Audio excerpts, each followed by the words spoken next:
Welcome to Recap King. In this video, we will explain John Wick, Chapter 2. This movie tells the story of an ex-hitman who returned to the criminal underworld. Bound by an inescapable blood debt, he is forced to visit Italy to honor his promise. But he finds himself dragged into an impossible task in the heart of Rome's secret criminal society. As every killer in the business dreams of cornering the legendary hitman who now has an enormous price on his head. Can he survive and defeat all the assassins who are after him? Let's find out in John Wick Chapter 2. John Wick Chapter 2 begins by showing John Wick being involved in a chase to recover his stolen Ford Mustang from Abram Tarasov, brother of the late Viggo. On the other hand, Tarasov immediately ordered all his men to be ready to face John, after the man called him and intended to get his favorite car back. One of his henchmen seemed to belittle John, who would only come alone, and confidently said that they could handle John Wick. But Tarasov then warned his men that John Wick was not an ordinary killer, and was highly respected in the crime world thanks to his tenacity and prowess. After knowing the whereabouts of his Ford Mustang, John rushed to Tarasov's place and paralyzed all of Tarasov's men in a violent rampage that damaged his favorite car. However, John chose not to kill Tarasov because the man promised never to interfere with John's life again and chose to make peace with the Boogerman. John accepted the peace treaty and returned to his home. John then reburies all the things that remind him of his old life as a hitman, and intends to return to life as an ordinary man who is a widower after the death of his wife. Not long after, Aurelio came to his house being asked to repair his Ford Mustang, which Aurelio said that it would take quite a while.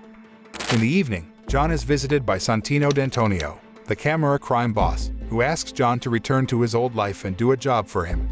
Santino reminds John that he was the one who helped John complete his impossible task, which allowed John to retire and marry Helen.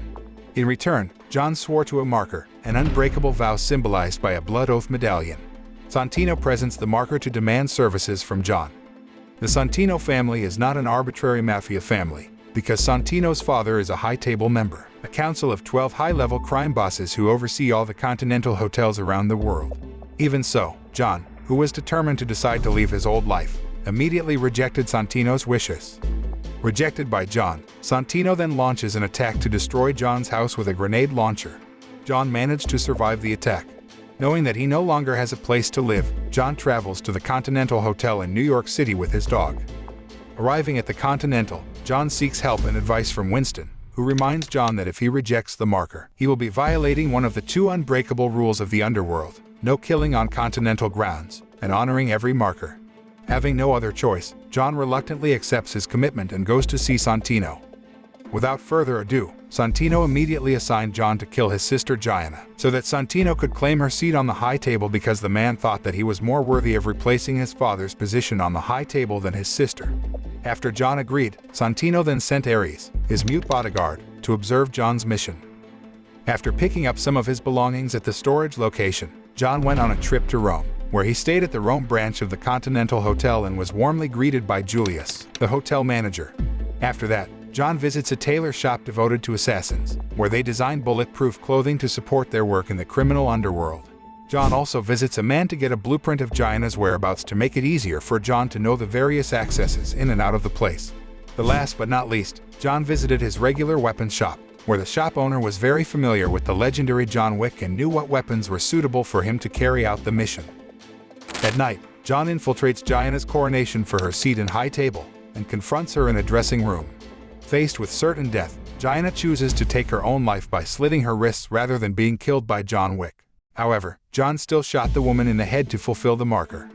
When John had completed his mission and left, Gianna's bodyguard, Cashin, recognized John immediately, and upon realizing that John Wick was sent to kill Gianna, Cashin immediately attacked him and a shootout was unavoidable.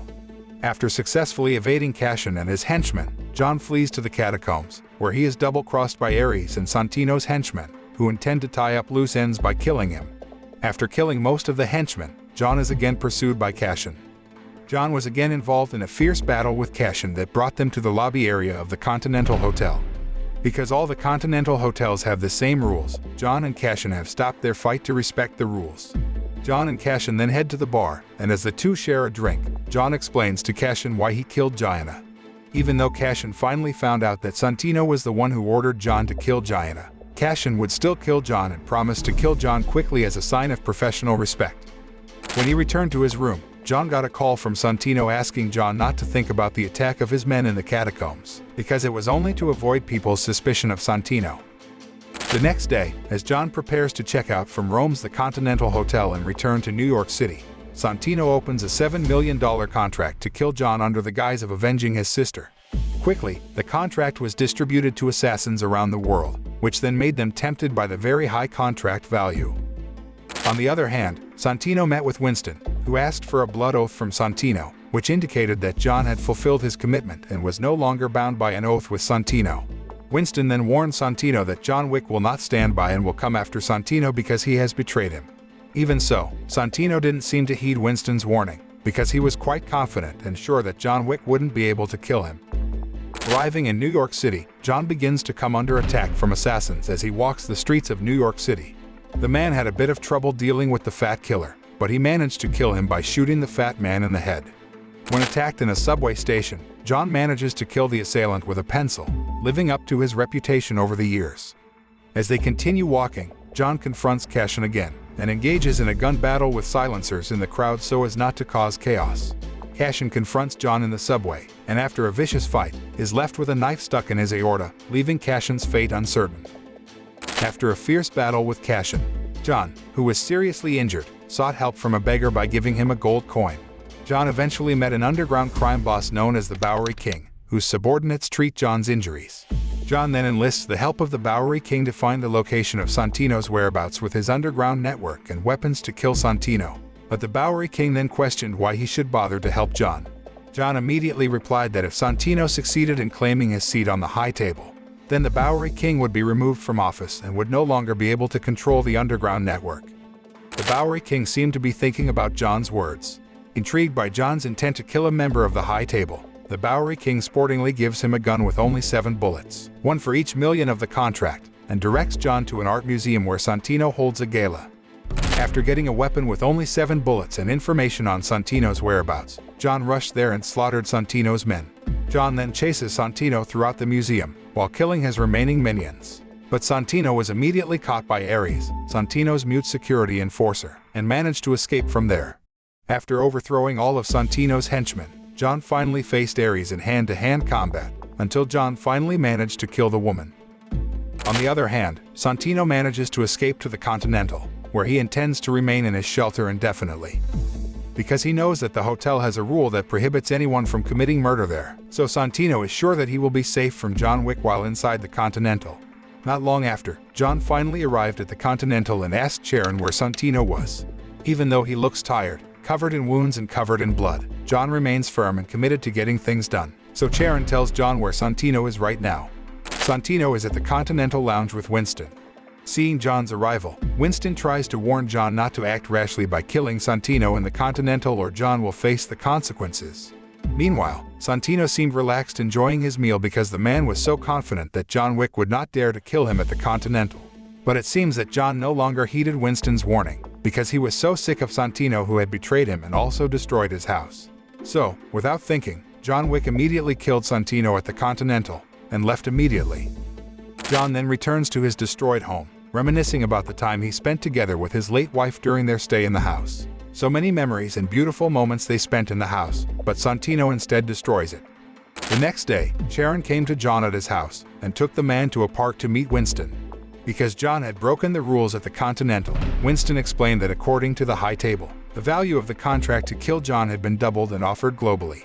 As a further consequence of killing Santino in the Continental Hotel, Winston declares John excommunicado, terminating all his access and privileges to underworld resources, including from the Continental Hotel which is managed by him. Winston said that everyone around them right now were assassins who were ready to kill John Wick at any moment. However, as a sign of friendship as they have been friends for so long, Winston delays announcing John Wick's ostracism for an hour, to give him a head start and provides him with a marker for future use. Before leaving, John advised Winston to tell every other killer on the high table, whoever it was, if they tried to hunt him down, he wouldn't hesitate to kill them all. After that, John immediately rushed off with his dog, as Winston makes a call enacting John's excommunicado to be activated in 1 hour. As the contract is activated and cellular phones begin to ring all around him, John begins to run.